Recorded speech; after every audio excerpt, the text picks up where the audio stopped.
basically my mother raised me by herself, and we stayed in the house a lot. You was allowed to go out in front of the building. And going to Longfellow School, mainly like Dominic, his brothers. It was like a close-knit. It wasn't like, you know, you didn't have the ethnic disparities that you had today.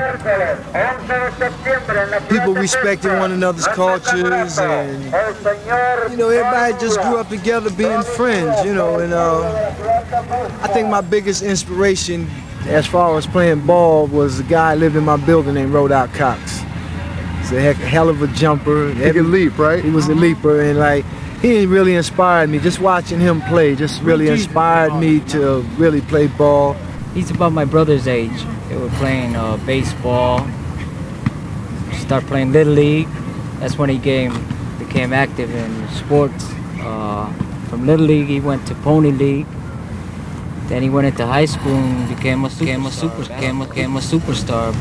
I remember Pudgy as when I was young, he was probably the most not exciting player, but he did things that people just now are learning to do. To me, you know, he was representing the fact that, hey, a kid could make it. What he brought into the game was revolutionized the flamboyancy. Yeah. He brought the handling to the game. Earl Monroe style. Right, Jimmy Walker, Earl Monroe. He revolutionized the game as far as handling, spinning, passing, that type of thing. And also, he would talk a lot. He taught him. Yeah. He was the Ali on the court. He was talk a lot of junk. Huh? Oh, always. That was a part of it. That was part of his game. Is that right? Taunting your mother. Boom. Yeah. This is for your brother who couldn't make it to the game. And a lot of times that would distract your opponent and would incense the player, and it will take him right out of his game. Pudgy returned to Bridgeport as a youngster after going to stay with his grandparents for a while. He was spinning. People were saying, well, where did he pick this up from? Where did he get this from? It was a whole new development.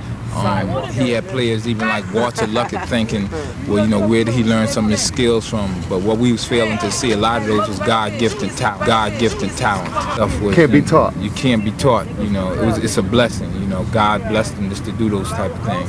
Yeah, I went to see him a couple of times at high school. You think he was going to make it? Yeah, he was going to be a pro. He would have been a pro if he didn't start messing around with drugs. That's when I heard he started messing around with drugs. Were you disappointed?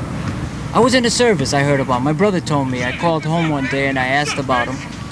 And he said he had just got busted for some jewelry. Was it jewelry? Yeah, $10,000, $20,000 worth of jewelry.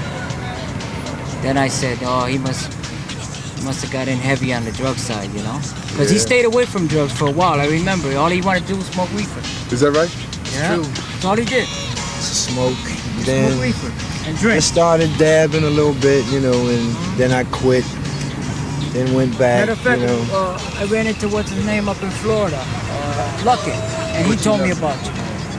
He said that you had just started dipping and dabbing in drugs, and I was surprised. I said, damn, he just smoked reefer and drank. He didn't even want to know nothing about hard drugs. I was in hard drugs then. And he didn't want to know nothing about hard drugs. When I went into service, I heard about it. So what was it? What was it? Was it being raised in Bridgeport? Was it being around it? Was it peer pressure? What was it? I think more so peer pressure than anything else, you know. All the guys I hung out with started dabbing in drugs and like try to shy away, then, you know, you're scared or try, you don't know if you like it. And I tried it and I liked it, you know, and it took me a while to get out, and I got caught up in a maze, and one thing led to another. I started getting in trouble, went to prison, got out, did work for a while, then started back again, you know. I used to get depressed and I would go back to the drugs. First of all, an athlete, especially a basketball player who is so visible to fans, is put up on a pedestal, and that starts in junior high school and high school. And because he's up on that pedestal, he gets a lot of favors from coaches, favors from teachers, and it can do something to his personality. You know, growing up telling you couldn't play, and it just like pushed me more and more to play, you know. It caused him to wind up incarcerated, say robbing a bank. I walked in through the doors, Like I said, very few customers. I vaulted over the counter. I had a low 25 automatic, didn't work, it was inoperable. And people just backed about the way. I put the money in the bag, hopped back over the counter, and came through the doors. I crossed the street over here behind what used to be Cumberland Farms. The time I got convicted, the judge gave me 10 years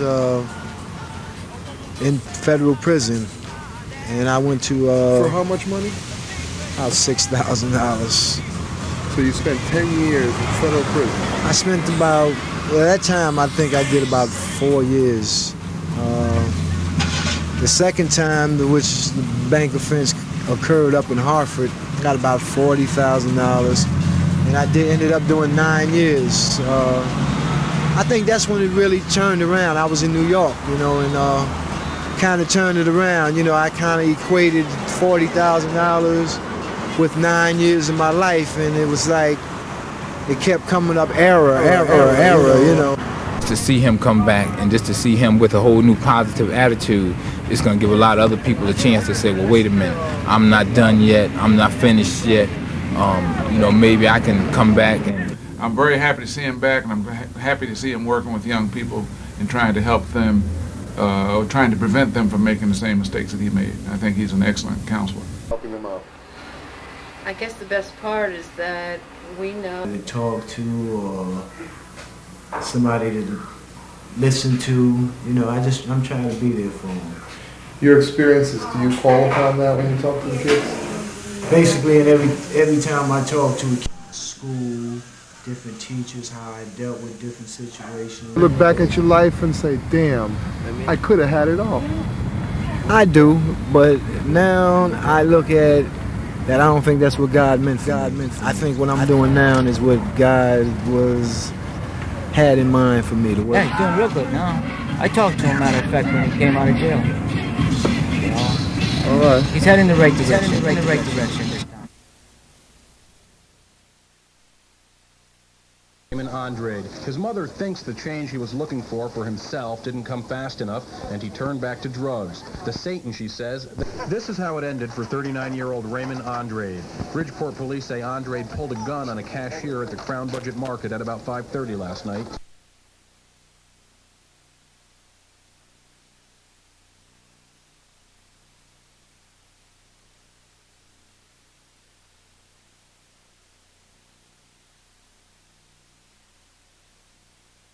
Out here, and the frustration. No one should be cheered in death, even if he was a low life person, which he was not. No one should be cheered in death, and there was a lot of hurt. Your point of view. Well, I think it's the frustration that people get because of the street crime and the neighborhoods being unsafe.